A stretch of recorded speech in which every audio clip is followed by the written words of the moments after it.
ছাত্ৰ-ছাত্ৰীসকল আজি আমি অনুশীলনী 1.1 প্ৰশ্নৰ উত্তৰবোৰ কৰিম। 1 নম্বৰ প্ৰশ্নত দিয়া আছে তলত দিয়া সংখ্যা কেইটা সংখ্যা ৰেখাত বহোৱা।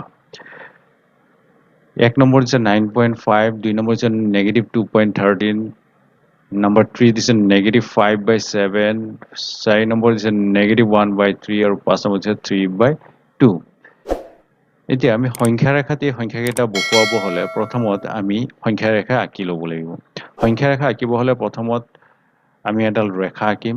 ৰেখা আঁকি এই ৰেখাটোৰ যিকোনো এটা স্থানৰ পৰা আমি প্ৰাৰম্ভিক বিন্দু এটা ল'ম, যিটো বিন্দুৰ পৰা আমি এই হিচাপবোৰ আমি আৰম্ভ কৰিম, গণনাবোৰ আৰম্ভ কৰিম।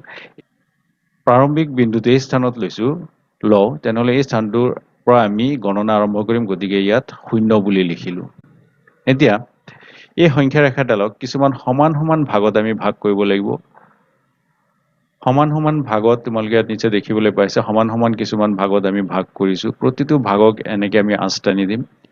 এতিয়া ইয়াৰ এই 0ৰ সোঁফালে যিখিনি আমি দেখিবলৈ পাই আছো, যিবোৰ স্থান দেখিবলৈ পাই আছো, ইয়াত যদি আমি কোনো যদি সংখ্যা যদি উপস্থাপন কৰো, আমাৰ সোঁপিনে সকলোবোৰ ধনাত্মক সংখ্যা বুজাব, আৰু 0ৰ বাওঁপিনে যদি কোনো সংখ্যাক যদি আমি উপস্থাপন কৰো, তেনেহ'লে এই বাওঁপিনে আটাইবোৰ ঋণাত্মক সংখ্যাক বুজাব।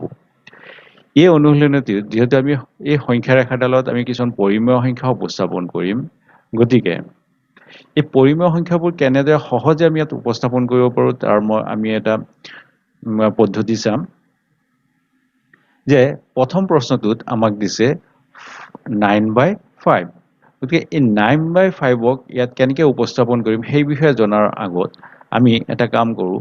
ইয়াৰ আগত যে আমি শিকিছিলো অখণ্ড সংখ্যা কেনেকৈ ইয়াত উপস্থাপন কৰোঁ সেই বিষয়ে অকণমান চাই লওঁ।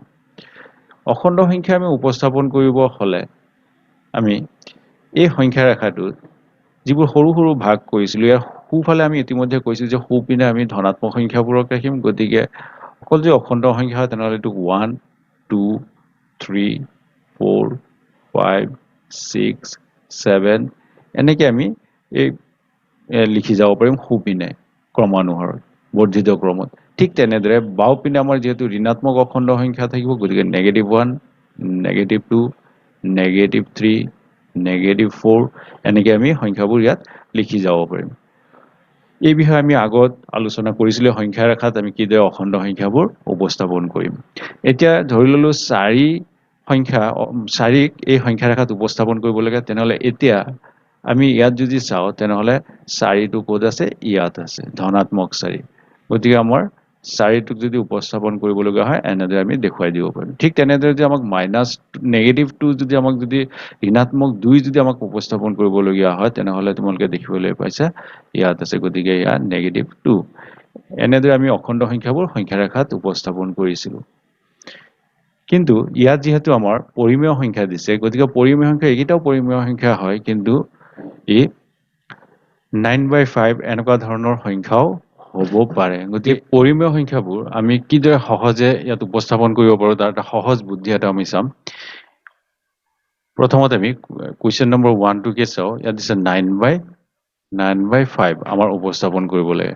গতিকে এই 9/5টো ইয়াত উপস্থাপন কৰিব হ'লে সহজ বুদ্ধিটো হৈছে ইয়াত আমি হৰ চাম কিমান আছে। যদি প্ৰশ্নটোত আমি তোমালোকে ভালদৰে যদি চোৱা, হৰটো হৈছে 5। গতিকে ইয়াত যিবোৰ আমি এই সংখ্যা ৰেখাটোত সৰু সৰুকৈ এনেকৈ ভাগ কৰিছিলো, এই ৰেখাডালক কিছুমান অংশত ভগাইছিলো, এই প্ৰতিটো অংশক এটা কাম কৰিম, ইহঁতক আমি যিহেতু ইয়াত 5/9 অৰ্থাৎ 9/5 ইয়াত আমাৰ উপস্থাপন কৰিবলগীয়া আছে। হৰটোত দেখিছো আমাৰ হৰ আছে 5, গতিকে প্ৰতিটো অংশক আমি 5/1 অংশ বুলি আমি ধৰি লওঁ। 5/1 অংশ বুলি ল'লে এই প্ৰথম অংশটো 5/1 অংশ, তাৰপিছত আৰু এটা অংশ আহিলে আমাৰ আহি যাব 5/2 অংশ, 2/5, তাৰপিছত 3/2, 3/5, 4/5 এনেকৈ আমি আগুৱাই যাব পাৰিম। গতিকে এনেকুৱা ধৰণৰ যিবোৰ পৰিমেয় সংখ্যা থাকিব, যেতিয়া আমি উপস্থাপন কৰিম, সদায় আমাৰ এটা সহজ বুদ্ধি, আমি এই হৰটোৰ পিনে লক্ষ্য কৰিম আৰু প্ৰতিটো অংশক সেই হৰটোৰ সিমান অংশ হিচাপে লৈ আমি ইয়াক এই সংখ্যাবোৰক আমি ইয়াত সংখ্যা ৰেখাত আমি লিখি গৈ থাকিম। গতিকে এতিয়া আমি কেনেদৰে উপস্থাপন কৰিম ইয়াত। গতিকে প্ৰথমটোক আমি 5 ভাগৰ 1 অংশত লিখিলো, তাৰপিছত দ্বিতীয়টো 2/5 বা 5 ভাগৰ 2, ঠিক তেনেদৰে আমি লিখিব পাৰোঁ 3/5, তাৰপিছত আমি লিখিব পাৰোঁ 4/5। এনেকৈ আমি বাকী যিবোৰ ইয়াত সৰু সৰুকৈ অংশ এক ভাগ কৰিছিলোঁ, সেইবোৰক আমি প্ৰতিটো অংশত আমি এনেদৰে সংখ্যাবোৰ ঊৰ্ধ্বক্ৰমত আমি পৰ্যায়ক্ৰমে আমি সোঁফালে উপস্থাপন কৰি গৈ থাকিব পাৰিম, লিখি গৈ থাকিম। ঠিক তেনেদৰে শূন্যৰ বাওঁপিনে যদি লিখোঁ, যিহেতু আৰু প্ৰতিটো অংশ 5 ভাগৰ 1 অংশ, গতিকে বাওঁপিনে আমাৰ থাকে ঋণাত্মক সংখ্যাবোৰ। গতিকে ইয়াত বাওঁপিনে প্ৰথমতে আমি লিখিম -1/5, তাৰপিছত -2/5, -3/5, -4/5, এনেকৈ আমি লিখি গৈ থাকিম। এতিয়া যিহেতু ইয়াত আমাৰ 9/5 এই সংখ্যা ৰেখাডালত আমাৰ উপস্থাপন কৰিব লাগে, গতিকে আমি যদি ইয়াত এই সংখ্যা ৰেখাটোত যদি চাওঁ, আমাৰ 9/5 আছে ইয়াত, গতিকে আমি ঠিক সেইদৰে এই বিন্দুটোত, এই স্থানটোত আমি এনেকৈ কোনোবা এটা চিন ইয়াত আমি দি থৈ দিব পাৰিম। গতিকে আমাৰ 9/5 এই স্থানত 9/5 আছে আমাৰ। গতিকে এইদৰে আমি সংখ্যাবোৰ ইয়াত উপস্থাপন, পৰিমেয় সংখ্যাবোৰ আমি সংখ্যা ৰেখাত উপস্থাপন কৰিব পাৰিম। গতিকে এতিয়া আমি নেক্সট আৰু এটা কুৱেশ্যন লওঁ, কুৱেশ্যন নম্বৰ 3। সেই আগৰ দৰে একেই, ইয়াত চোৱা সংখ্যাটো হৈছে -5/7। আমাৰ -5/7 সংখ্যা ৰেখাত উপস্থাপন কৰিব লাগে। প্ৰথমতে আমি সংখ্যা ৰেখাডাল আঁকিম। ইয়াত চোৱা এই সংখ্যাটো হৈছে ঋণাত্মক সংখ্যা, গতিকে আমাৰ ইয়াত চোৱা যেতিয়া এই সংখ্যা ৰেখাটো প্ৰথম কুৱেশ্যন নম্বৰ 1ৰ কাৰণে আমি সংখ্যা ৰেখাডাল আঁকিছিলোঁ, তেতিয়া আমাৰ এই সংখ্যাটো হৈছে ধনাত্মক সংখ্যা, আৰু ইয়াত ঋণাত্মক সংখ্যা কেইটামানো আমি ইয়াত সংখ্যা ৰেখাৰ শূন্যৰ বাওঁফালে ইয়াত লিখি দিছিলোঁ। আৰু যিহেতু আমাৰ বিন্দুটো হৈছে 9/5, গতিকে আমাৰ ঋণাত্মকৰ পিনে ইমান এটা প্ৰয়োজন নাছিল ইয়াত, তথাপি ইয়াত দেখুৱাবৰ কাৰণে আমি বুজিবলৈ এইটো আঁকিছিলোঁ। ইয়াত 3 নম্বৰটোত আমি যোনটো বিন্দু পাম, সেইটো শূন্যৰ বাওঁপিনেহে পাম। গতিকে শূন্যৰ সোঁপিনে আমাৰ সিমান সংখ্যা আমাৰ লিখিবলৈ ইয়াত দেখুওৱাৰ ইমান প্ৰয়োজন নাই। সেইকাৰণে আমি এই প্ৰাৰম্ভিক বিন্দুটো কিছু সংখ্যা ৰেখাৰ সোঁপিনে আমি টানিছোঁ। এতিয়া ইয়াক সমান সমানকৈ ভাগ কৰি লওঁ। ভাগ কৰাৰ পিছত প্ৰতিটো অংশ সেই আগৰ দৰে, ইয়াত যিহেতু হৰ 7, গতিকে প্ৰতিটো অংশক আমি 7 ভাগৰ 1 অংশ হিচাপে ল'লোঁ। এইপিনে লিখিলে আমি 7 ভাগৰ 1 অংশ, 7 ভাগৰ 2 অংশ ধনাত্মক পিনে, আৰু যিহেতু আমাৰ ধনাত্মক পিনে বিন্দুটো নাহেই, ঋণাত্মকৰ পিনেহে আহিব ঋণাত্মক সংখ্যা, গতিকে সেইকাৰণে আমি ঋণাত্মক সংখ্যাকেইটা ইয়াত দেখুৱাইছোঁ। -1/7, -2/7, -3/7, এনেকৈ আমি লিখি যাব পাৰোঁ। প্ৰতিটো অংশক -8/7লৈকে লিখিছোঁ। ইয়াত চোৱা সংখ্যাটো চোৱা আমাৰ আছে -5/7, গতিকে -8/7 আৰু যদি কোনোবাই 2 এটা লিখিব বিচাৰা লিখিব পৰা, কিন্তু ইয়াত প্ৰয়োজন নাই। এতিয়া এই বিন্দুটো ক'ত আছে আমি চাওঁ। যদি সংখ্যা ৰেখাটো চাওঁ, তেনেহ'লে এই স্থানটোত আমাৰ -5/7 আছে, গতিকে ইয়াত আমি এটা চিন এটা আমি দি দিলেই হৈ যাব। গতিকে তোমালোকে ইয়াত এটা চিন এটা দি দিব পাৰা, এনেদৰে -5/7। এইদৰে আমি সংখ্যা ৰেখাত পৰিমেয় সংখ্যা আমি উপস্থাপন কৰিব পাৰোঁ। গতিকে ইয়াত আমি এটা সহজ বুদ্ধি এটা দেখিলোঁ, কিদৰে আমি কৰিব পাৰোঁ। এতিয়া বাকী যিকেইটা ৰৈ যোৱা প্ৰশ্ন আছে, সেই বাকী কেইটা প্ৰশ্ন তোমালোকে নিজে কৰিবা, চেষ্টা কৰিবা। নোৱাৰিলে পিছত মোক জনাবা, মই সেইকেইটা সমাধান কৰি দিবলৈ চেষ্টা কৰিম তোমালোকক। আৰু য'ত ক'ৰবাত যদি তোমালোকৰ কিবা সমস্যা থাকে মোক জনাবা, মই সেই হিচাপে তোমালোকৰ সমস্যাখিনি মই সমাধান কৰি দিবলৈ চেষ্টা কৰিম। এতিয়া নেক্সট আমি চাওঁ পিছৰ প্ৰশ্নটোলৈ। এতিয়া আমি আহোঁ 2 নম্বৰ প্ৰশ্নটোত চোৱা, তলত দিয়া সংখ্যাবিলাকৰ মাজৰ যিকোনো 5টা পৰিমেয় সংখ্যা লিখা। প্ৰথম প্ৰশ্নটোত দিছে -3/5 আৰু 1/3। এতিয়া -3/5 আৰু 1/3ৰ মাজত থকা আমাৰ 5টা সংখ্যা আমাৰ লিখিব লাগে। এতিয়া আমি কেনেকৈ কৰিম চাওক। -3/5 আৰু 1/3 আমি দুইটা সংখ্যাৰে প্ৰথমত চাম, ইয়াৰ হৰ দুটা চাম। আমি এনেকুৱা সংখ্যাৰে পূৰণ কৰিম, দুইটা সংখ্যাৰ হৰ আৰু লবক, দুইটা সংখ্যাৰে হৰ আৰু লবক পূৰণ কৰিব লাগিব। এনেকুৱা সংখ্যাৰে পূৰণ কৰিম যেন পূৰণ কৰাৰ পিছত দুইটা সংখ্যাৰে হৰ একে হয়। উদাহৰণস্বৰূপে ইয়াত আমি প্ৰথম সংখ্যাটো -3/5ৰ হৰটোক 3ৰে পূৰণ কৰিছোঁ, মাল্টিপ্লাই কৰিছোঁ। আমি জানো কোনো এটা সংখ্যাৰ হৰক যদি আমি কিবা সংখ্যাৰে পূৰণ কৰোঁ, তেনেহ'লে লবকো সেই একে সংখ্যাৰে পূৰণ কৰিব লাগিব।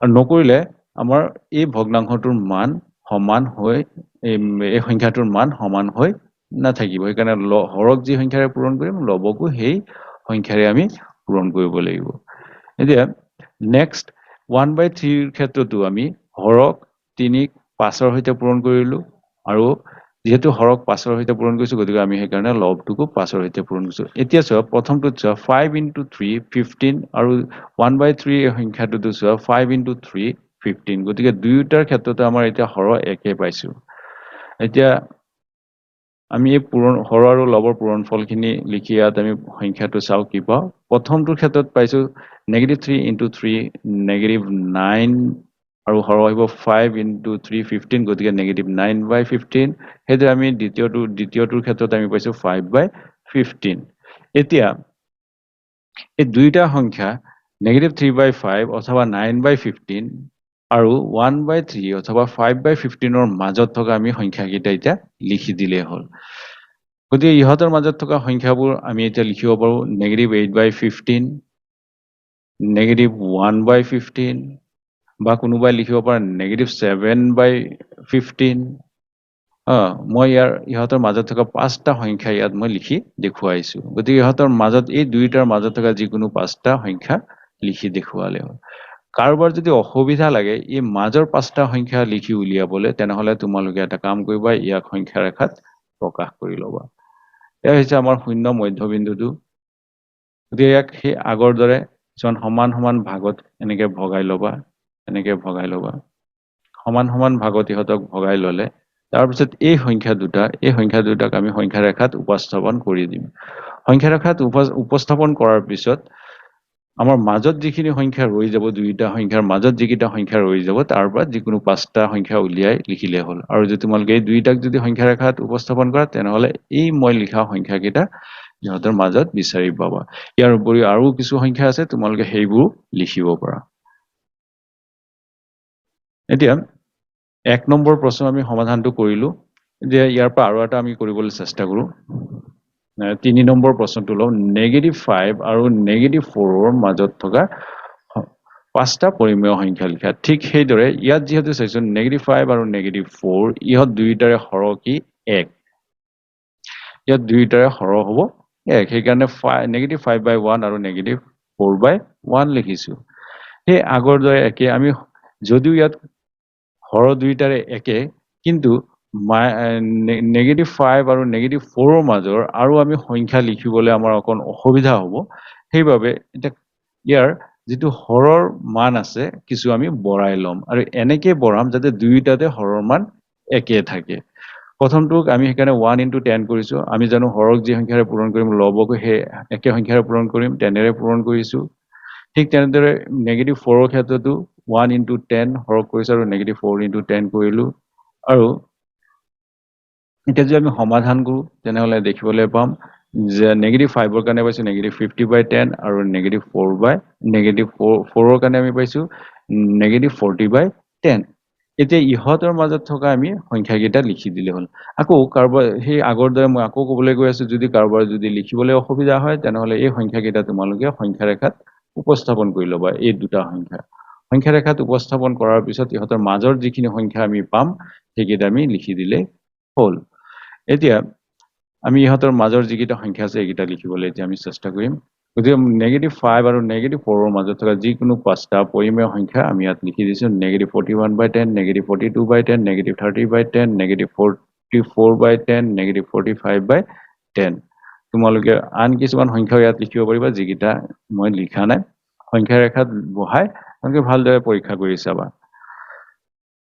এতিয়া নেক্সট আমি চাওঁ 3 নম্বৰ প্ৰশ্নটো 3 নম্বৰ প্ৰশ্নটোত কৈছে যে -2/5 তকৈ ডাঙৰ আৰু 1/2 তকৈ সৰু যিকোনো পাঁচটা পৰিমেয় সংখ্যাৰ উলিওৱা সেই আগৰ দৰে একে 2 নম্বৰত যেনেকৈ আমি কৰিছিলো -2/5 ললো যিকোনো এটা সংখ্যা ইয়াতকে ডাঙৰ আমাৰ পাঁচটা পৰিমেয় সংখ্যা ওলাবলৈ যিকোনো এটা সংখ্যা 2ৰে আমি পূৰণ কৰিলো হৰক যেহেতু 2ৰে পূৰণ কৰিছো লবকো কৰিলো গতিকে -4/10 ঠিক তেনেকে আমাৰ 1/2 কো আমি ইয়াত 5ৰে পূৰণ কৰিছো হৰক গতিকে 2 * 5 আকৌ লবকো 1 * 5 গতিকে 5/10 এতিয়া ইয়াতকে ডাঙৰ সংখ্যা আমি কেনেকৈ উলিয়াম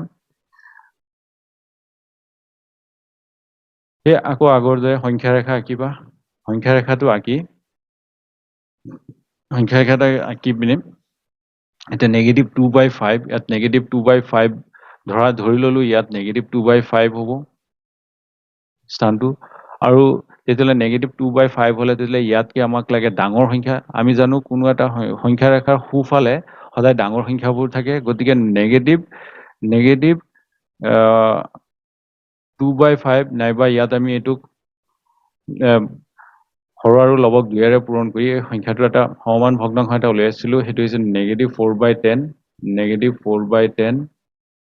-4/10 সংখ্যা ৰেখাত উপস্থাপন কৰা নাইবা ইয়াৰ সোঁফালে যিমানবোৰ সংখ্যা থাকিব এই সংখ্যাবোৰ হৈ যাব কি ইয়াতকে ডাঙৰ সেইকাৰণে আমি লিখিছো -3/2 -2/1 -1/10 1/10 2/10 এই সংখ্যাকেইটা ইয়াত দেখিবলৈ পোৱা যাব সংখ্যা ৰেখাৰ সোঁফালে আছে এতিয়া ঠিক তেনেদৰে 1/2 নাইবা 5/10 এই সংখ্যা 5/10 সংখ্যা ৰেখাত তুমি তোমালোকে উপস্থাপন কৰা ধৰি ললো ইয়াত আমাৰ 5/10 থাকিব এই স্থানটো তেতিয়ালে ইয়াৰকে আমাৰ লাগে সৰু 1/2তকে সৰু অৰ্থাৎ 1/2 অৰ্থাৎ 5/10তকে আমাৰ সৰু কিছু পৰিমেয় সংখ্যা ইয়াত লিখিব লাগে কেইটা 5টা লিখিলে হৈ গ'ল গতিকে এই সংখ্যাৰ বাওপিনে যিমানবোৰ সংখ্যা থাকিব এইবোৰ থাকিব সৰু ইপিনে আটাইকেইটা থাকিব সৰু আমি জানো সোঁফালে কোনো এটা সংখ্যাৰ সোঁফালে থাকিলে সেইবোৰ থাকে ডাঙৰ গতিকে ইয়াৰ বাওপিনে যিমানবোৰ সংখ্যা আছে আটাইবোৰ হ'ব সৰু গতিকে সংখ্যা ৰেখাৰ পৰা তোমালোকে দেখি উলিয়াই ল'ব পাৰা যে ইয়াতকে সৰু যিবোৰ সংখ্যা তোমালোকে এই সংখ্যা ৰেখাত পাবা সেইকেইটা লিখি দিলে হ'ল মই ইয়াত লিখি দেখুৱাইছো এটাকে 1/2 নাইবা আমি লিখিব পাৰো বা 5/10 5/10তকৈ সৰু যিকোনো 5টা পৰিমেয় সংখ্যা হ'ল এইকেইটা ঠিক তেনেদৰে ইয়াতো আমি লিখিব পাৰো যে -2/5 বা -4/10তকৈ ডাঙৰ যিকোনো পৰিমেয় সংখ্যা এইকেইটা সো এনেদৰে আমি 3 নম্বৰৰ এই প্ৰশ্নটো আমি সমাধান কৰিলো আৰু যিকোনো পৰিমেয় সংখ্যা যেতিয়া আমাৰ ডাঙৰ বা এটাতকে ডাঙৰ বা এটাতকে সৰু যেতিয়া উলিয়াবলগীয়া হয় আমি এই পদ্ধতিৰে আমি কোনো এটা পৰিমেয় সংখ্যাতকে ডাঙৰ বা কোনো এটা পৰিমেয় সংখ্যাতকে সৰু নাইবা কোনো দুটা পৰিমেয় সংখ্যাৰ মাজত থকা পৰিমেয় সংখ্যাবোৰ আমি উলিয়াব পাৰিম গতিকে এই গোটেই সমস্যাখিনি আমি সমাধান কৰিব হলে আমাৰ এই সংখ্যা ৰেখাৰ ধাৰণাটো আমাৰ থাকিব লাগিব গতিকে মই আকৌ কৈছো সংখ্যা ৰেখাৰ প্ৰাৰম্ভিক বিন্দু যিটোৰ পৰা আমি আৰম্ভণি কৰিম গণনাটো তাত আমি 0 বুলি ধৰি লম 0 বুলি আৰম্ভ কৰিম 0ৰ পৰা গণনা আৰম্ভ হয় যেহেতু সদায় আৰু ইয়াৰ এই প্ৰাৰম্ভিক বিন্দুটোৰ পৰা সদায় সোঁপিনে আমাৰ থাকিব ধনাত্মক সংখ্যা আৰু ইয়াৰ বাওপিনে থাকিব সদায় ঋণাত্মক সংখ্যা আৰু যিকোনো স্থানৰ পৰা যদি লওঁ তাৰ সোঁপিনে সদায় তাতকে ডাঙৰ সংখ্যাবোৰ থাকিব আৰু যিকোনো এটা বিন্দু যদি লওঁ ইয়াৰ পৰা যিকোনো এটা স্থান লওঁ বা সংখ্যা লওঁ এই সংখ্যা ৰেখাৰ পৰা তাৰ সদায় বাওফালে তাতকে সৰু সংখ্যাবোৰ থাকিব গতিকে এই কথাখিনি যদি আমি মনত ৰাখো ভালদৰে বুজি পাওঁ তেনেহলে আমি এই এনেধৰণৰ যিমানবোৰ আমাৰ সমস্যা আমাৰ সমাধান কৰিবলগীয়া থাকিব আমি সহজে সমাধান কৰিব পাৰিম